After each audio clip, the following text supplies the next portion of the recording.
오늘 설교 제목은 모든 사람보다 많이 넣었도다입니다. 오늘 읽은 성경 본문을 보면 예수님께서 성전에서 가르치실세라고 기록합니다. 마가복음 12장 35절 이하입니다. 예수께서 성전에서 가르치실세 대답하여 가라사대 어찌하여 서기관들이 그리스도를 다윗의 자손이라 하느뇨.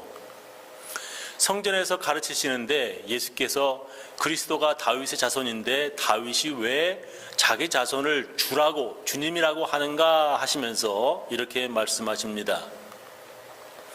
다윗이 성령에 감동하여 친히 말하되 주께서 내 주께 이르시되 내가 네 원수를 네 발 아래 둘 때까지 내 우편에 앉았으라 하셨도다 하였느니라. 다윗이 그리스도를 주라 하였은즉 어찌 그의 자손이 되겠느냐 하시더라. 백성이 즐겁게 듣더라. 그리스도가 다윗의 후손이라는데 왜 다윗은 자기 후손인 그리스도를 주님이라고 부르냐는 것입니다. 다윗이 그리스도를 주라 하였은즉 어찌 그의 자손이 되겠느냐 하시더라. 37절. 그렇다면 그리스도는 다윗의 후손이 아니라는 말인가 하고 궁금하기도 할 것입니다. 왜냐하면 그리스도가 다윗의 후손에서 나온다고 하는 말이 성경 여러 곳에 기록되어 있기 때문입니다. 이 말의 뜻이 뭐냐면 그리스도가 사람처럼 육신으로는 다윗의 후손으로 오신다라고 하는 것을 말씀하시면서도 그리스도가 다윗의 후손이지만 다윗보다 더 높고 더 존귀한 존재라고 하는 것을 강조하시고 있습니다. 그리스도가 다윗의 후손으로 태어나시겠지만 다윗보다 먼저 하나님과 함께 계셨으며 그리스도가 다윗의 후손으로 육신을 입고 오시지만 다윗도 주라고 부를 만큼 그리스도가 다윗보다 더 크고 높은 분임을 말씀하시는 것입니다. 오늘은 이것을 중심으로 설교하려고 하는 것이 아니라 가난한 과부가 성전에서 헌금하는 이야기를 중심으로 설교를 할 것입니다. 이렇게 성경은 기록하고 있습니다. 예수께서 연보궤를 대하여 앉으사 무리의 연보궤에 돈 넣는 것을 보실세 여러 부자는 많이 넣는데 한 가난한 과부는 와서 두 렙돈 곧 한 고드란트를 넣는지라. 저는 성경 읽으면서 지금 성전 어디에서 사람들이 헌금을 넣는 것인지 그리고 그 가난한 과부가 헌금한 두 렙돈 곧 한 고드란트는 얼마나 가치가 있는 금액인지 궁금했습니다.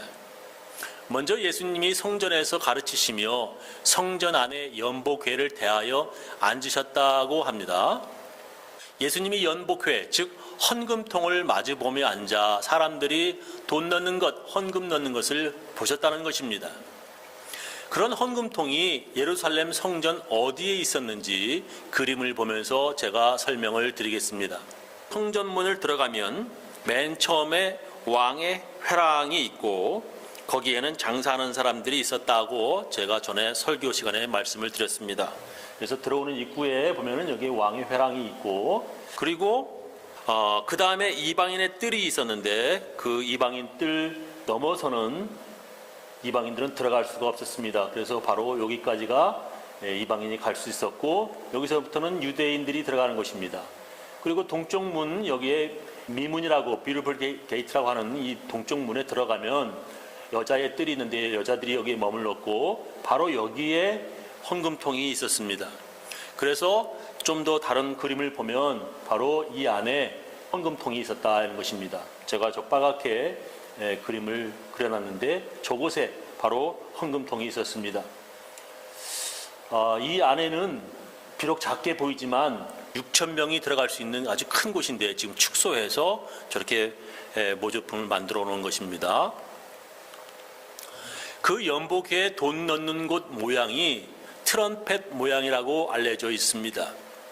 그림을 보시면 다음과 같습니다. 바로 연보궤 헌금 넣는 통이 저렇게 되었을 거라고 얘기하고 다른 사람들은 또한 이렇게 됐을 거라고 그림을 이렇게 그리기도 하고 어떤 사람은 저렇게 또 헌금 궤통을 그림을 그리기도 합니다. 그러니까 트럼펫이 위가 넓으냐 아래가 넓으냐의 차이에 따르는데 어쨌든 헌금을 넣는 통이 있었습니다. 저런 연복궤가 그곳에 13개나 있어 사람들이 여러 목적을 위해 하나님께 헌금을 드렸습니다. 지금 예수님께서는 그 중에 하나의 연복궤를 마주보고 앉으셔서 사람들이 헌금하는 것을 보고 계신다는 것입니다. 그렇게 사람들이 헌금할 때 부자는 많이 넣고 가난한 과부는 2렙돈을 넣었습니다. 2렙돈이 얼마 정도의 가치인지 이방인 크리스천들을 위해 기록한 마가복음서는 자세히 설명까지 해주고 있습니다. 2렙돈은 그 당시 로마 제국 안에서 쓰이던 가장 작은 단위의 동전 한 고드란트 가치라고 기록합니다. 렙돈은 예수님 당시에 구리로 만든 동전 중에서 가장 작은 단위의 동전이었습니다. 지금 미국에서 가장 낮은 단위의 동전은 1센트인데 그와 같은 가장 작은 단위 동전입니다. 그림을 보면 저렇게 생겼습니다. 바로 이것이 렙돈인데 앞에와 뒷면의 그림을 보고 있습니다. 손에 놓으면 바로 저렇게 아주 작은 동전입니다. 지금의 센트를 보면 저렇게 나오는데 센트와 비슷한 작은 크기입니다. 그 가치는 하루 일당의 은전인 데나리온의 128분의 1의 가치가 바로 렙돈입니다. 2렙돈이라고 했으니 한 데나리온의 64분의 1의 가치가 되겠습니다. 제가 따져보니 1불 정도의 가치를 가지고 있었습니다. 그러니까 가난한 과부는 1불의 헌금을 넣은 것입니다. 그런데 예수님은 그 가난한 과부가 다른 사람들보다 더 많이 넣었다고 말씀하십니다.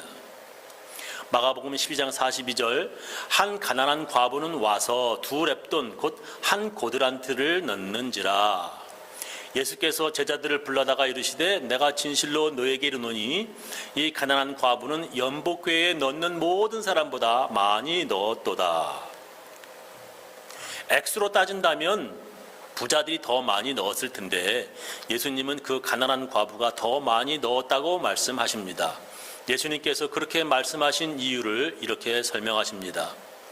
저희는 다 그 풍족한 중에서 넣었거니와 이 과부는 그 구차한 중에서 자기 모든 소유 곧 생활비 전부를 넣었느니라 하셨더라. 이 지금 44절 쓰여진 원래의 그리스어를 살펴보면 왜냐하면이라고 하는 단어가 들어있습니다. 왜냐하면 왜 그 가난한 과부가 다른 모든 사람들보다 더 많이 넣었다 말할 수 있냐 하면 왜냐하면 생활비 전부를 넣었기 때문이라는 것입니다. 생활비 전부를 넣었기 때문에 비록 금액은 작다 하더라도 제일 많이 넣었다고 말씀하십니다. 그렇다면 우리들도 그 가난한 과부처럼 생활비 전부를 몽땅 헌금해야 하는 것입니까? 가난한 과부가 자기 생활비 전부를 헌금한 것처럼 우리들도 그렇게 헌금하라고 하는 예수님의 말씀입니까? 그것이 아닙니다. 예수님께서는 이런 사람의 헌금이 가장 많이 넣었다고 말할 수 있다고 하는 것입니다. 그러니까 이런 상황에서 헌금하는 사람들의 헌금은 예수님께서 많이 넣었다고 인정해 주시는 것입니다. 어떤 때입니까? 첫 번째로는 가난할 때입니다. 성경은 과부를 소개할 때 가난한 과부라고 여러 번 기록하고 있습니다. 마가복음 12장 41절 오늘 말씀이죠. 예수께서 연복궤를 대하여 앉으사 무리의 연복궤에 돈 넣는 것을 보실새 여러 부자는 많이 넣는데 한 가난한 과부는 와서 2렙돈 곧 한 고드란트를 넣는지라. 예수께서 제자들을 불러다가 이르시되 내가 진실로 너에게 이르노니 이 가난한 과부는 연복궤에 넣는 모든 사람보다 많이 넣었도다. 돈은 같은 금액이라 할지라도 가난한 사람과 부자의 가치는 다릅니다. 같은 100불이라 하더라도 억만장자의 100불과 가난한 사람의 100불은 그 가치가 다릅니다. 돈이 많은 억만장자의 부자들의 100불은 가난한 사람의 1불과 같을 수 있습니다. 동영상 하나 보시면 부자들 돈의 가치가 일반 사람들과 얼마나 다른지 알 수 있습니다. 500만 원짜리 칫솔, 780억 원짜리 아파트, 진짜 보석이 박힌 인형. 이 보통 사람들 상상도 안 가는 이런 물건들이 미국에서 만드는 족족 팔려나가고 있다고 합니다. 이 나홀로 호황 속에서 소득의 양극화가 더 심해지고 있는 미국의 씁쓸한 단면입니다. 뉴욕에서 박진호 특파원입니다.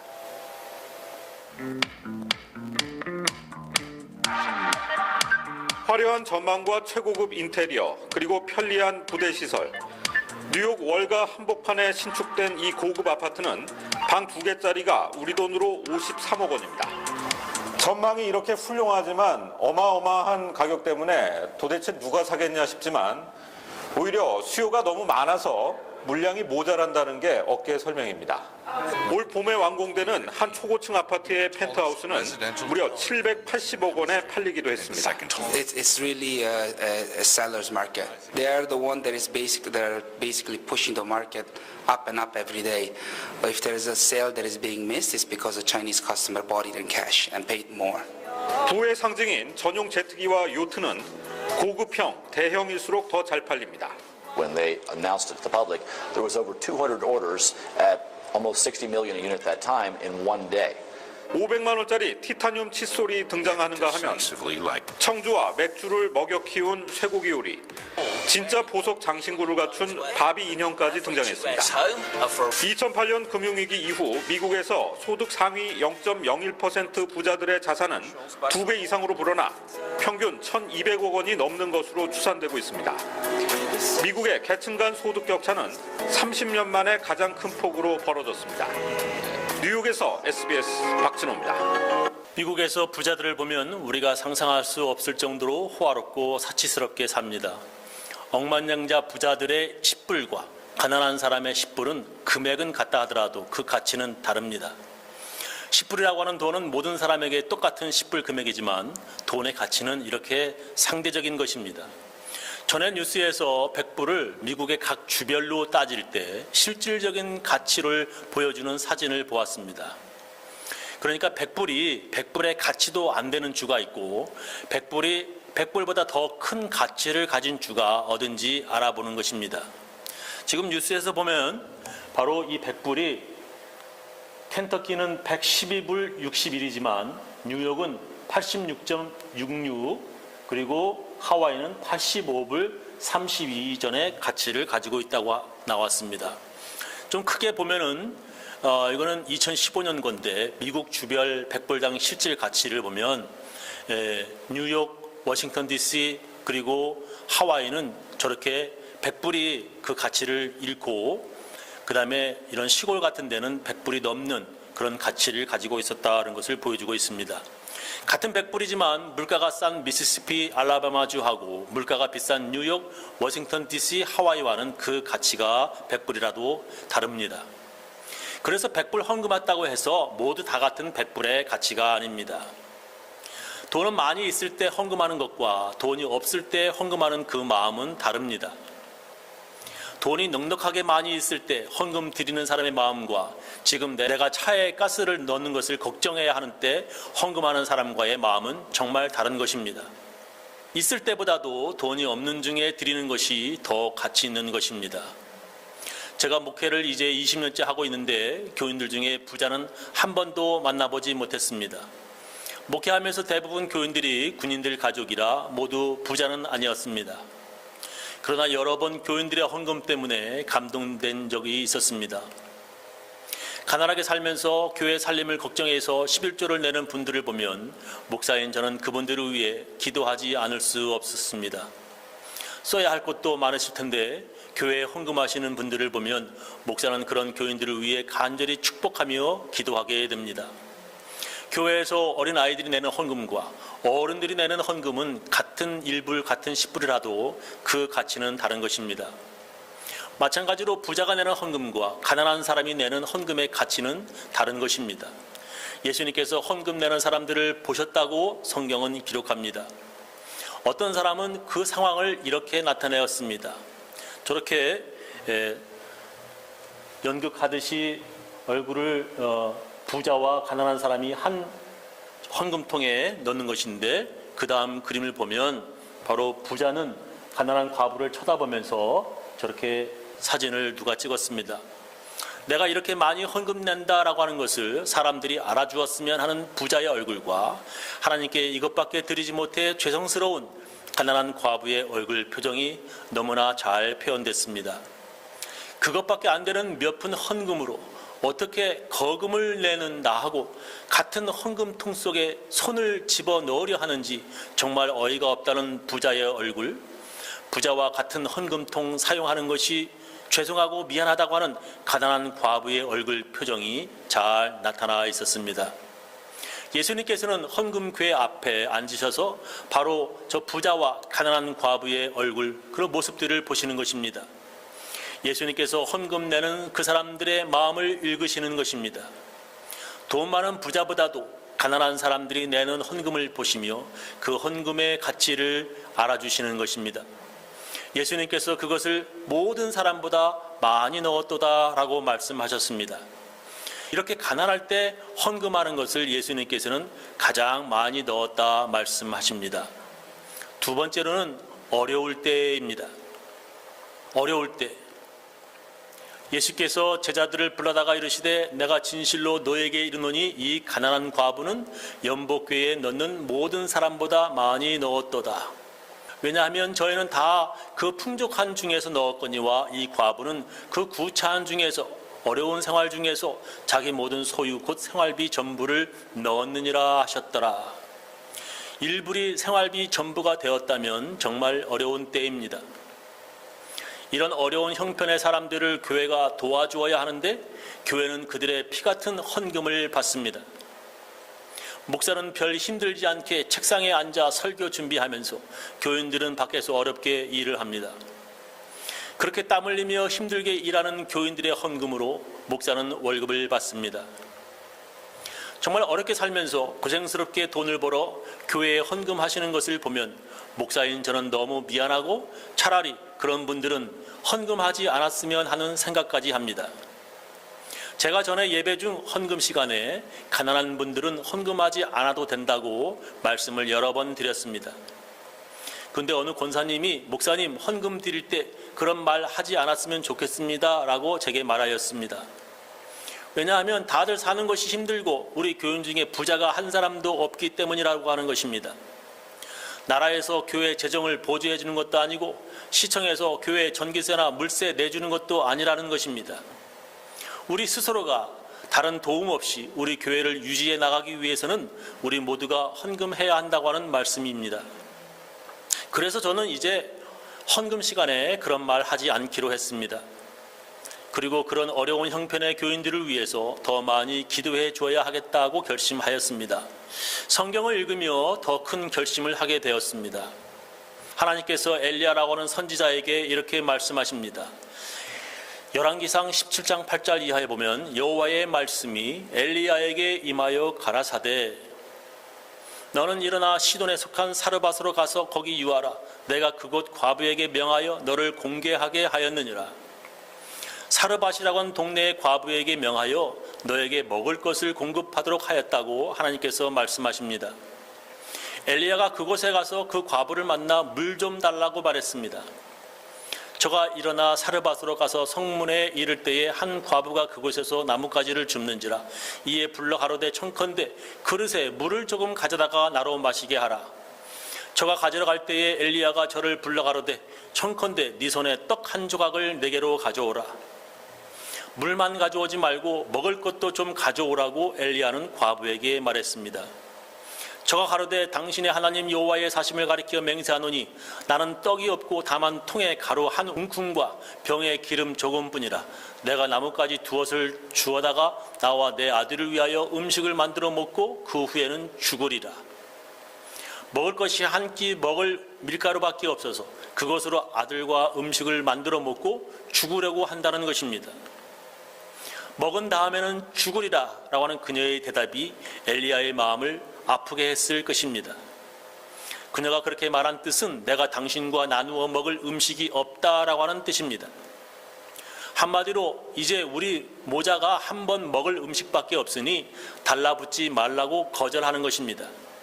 아무리 주의 종이라 하더라도 그 과부의 비참한 생활을 들었으면 나 같으면 그냥 알았습니다 라고 말할 텐데 엘리야는 끈덕지게 이렇게 말합니다. 엘리야가 저에게 이르되 두려워 말고 가서 네 말대로 하려니와 먼저 그곳으로 나를 위하여 작은 떡 하나를 만들어 내게로 가져오고 그 후에 너와 네 아들을 위하여 만들라. 저는 여기에서 엘리야의 말에 무척 놀랐습니다. 먼저 그것으로 나를 위하여 작은 떡 하나를 만들어 내게로 가져오고 그 후에 너와 네 아들을 위하여 만들라. 죽든지 말든지 나는 모르겠다. 그러면서 먼저 그 남은 밀가루로 나를 위하여 작은 떡 하나를 만들어 내게로 가져오라는 것입니다. 정말 충격적인 말이었습니다. 어쩌면 저렇게 말을 할 수 있을까? 그런 가난한 과부를 도와주기는커녕 그 작은 밀가루를 뺏어 먹으려는 것과 같습니다. 벼룩의 간을 빼먹는 짓입니다. 저라면 정말 그런 말 못하겠습니다. 그런데 엘리야가 그렇게 말한 이유가 있었습니다. 엘리야는 이렇게 말을 이어갑니다. 이스라엘 하나님 여호와의 말씀이 나 여호와가 비를 지면에 내리는 날까지 그 통의 가루는 다하지 아니하고 그 병의 기름은 없어지지 아니하리라 하셨느니라. 하나님께서 그렇게 말씀하셨다는 것입니다. 먼저 자기에게 가지고 오면 하나님께서 그 통의 가루가 다하지 아니하고 그 병의 기름이 없어지지 아니하리라 말씀하셨다는 것입니다. 하나님께서 자기에게 그렇게 명령하셨다는 것입니다. 하나님께서 엘리야에게 과부에게 가서 그렇게 말하라고 명령하셨다는 것입니다.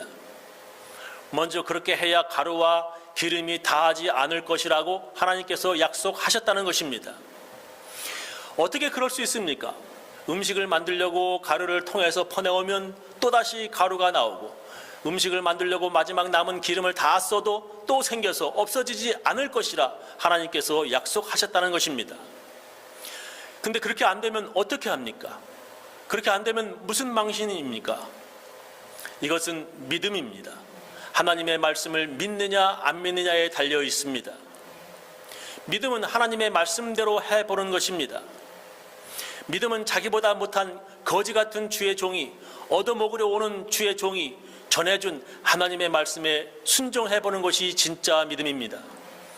저가 가서 엘리야의 말대로 하였더니 저와 엘리야와 식구가 여러 날 먹었으나 여호와께서 엘리야로 하신 말씀같이 통의 가루가 다하지 아니하고 병의 기름이 없어지지 아니하니라. 정말 하나님의 말씀대로 되었다는 것입니다. 어떻게 해요? 엘리야가 전한 하나님의 말씀하신 대로요.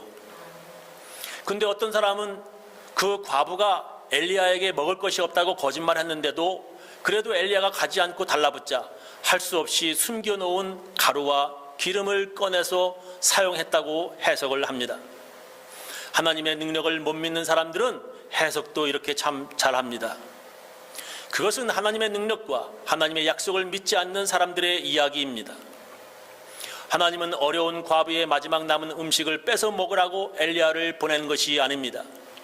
예수님께서는 지금 교회와 목사들에게 그 가난한 과부에게서 생활비라도 모두 헌금하게 만들라고 이렇게 말씀하시는 것이 아닙니다. 예수님께서는 그 가난한 과부가 헌금하기 전에 제자들에게 이렇게 말씀하셨습니다. 예수께서 가르치실 때에 가라사대 긴 옷을 입고 다니는 것과 시장에서 물 안 받는 것과 회당의 상자와 잔치의 상석을 원하는 서기관들을 삼가라. 저희는 과부의 가산을 삼키며 외식으로 길게 기도하는 자니 그 받는 판결이 더욱 중하리라 하시니라. 예수님의 제자들에게 서기관들처럼 대접받으려고 하지 말아라. 서기관들은 과부의 재산을 삼키며 남에게 보이려고 길게 기도하는 자들이라고 제자들에게 예수님은 그런 사람 되지 말라고 하셨습니다. 어려운 과부의 재산을 삼키지 말라고 말씀하십니다. 여기에서 예수님께서 말씀하시고자 하시는 것은 그렇게 어려운 때에 하나님께 헌금하려고 하는 사람들의 헌금이 모든 사람보다 많이 넣었다라고 말씀하시는 것입니다. 인생에 어려운 때가 있습니다.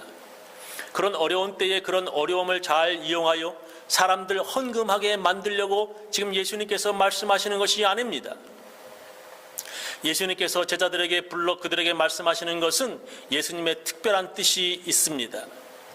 교회에서 많은 돈을 내는 부자 교인들만 인정해 주지 말고 이렇게 어려운 때에 헌금하는 사람들도 인정해 주라고는 말씀입니다. 마가복음 12장 43절 예수께서 제자들을 불러다가 이르시되 내가 진실로 너에게 이르노니 이 가난한 과부는 연복기에 넣는 모든 사람보다 많이 넣었도다. 왜냐하면 저희는 다 그 풍족한 중에서 넣었거니와 이 과부는 그 구차한 중에서 자기 모든 소유 곧 생활비 전부를 넣었느니라 하셨더라. 이렇게 가난한 때와 어려울 때에 헌금하는 사람들에게 예수님은 모든 사람보다 많이 넣었다 말씀해 주십니다. 우리 교인들 중에 가난하고 어려운 중에도 불구하고 하나님께 헌금하시려고 한 모든 분들을 예수님께서 인정해 주실 것입니다. 우리 교인들 모두 어려운 중에도 하나님께 헌금드리며 예수님께 인정받는 삶 사시기를 예수님의 이름으로 축원합니다.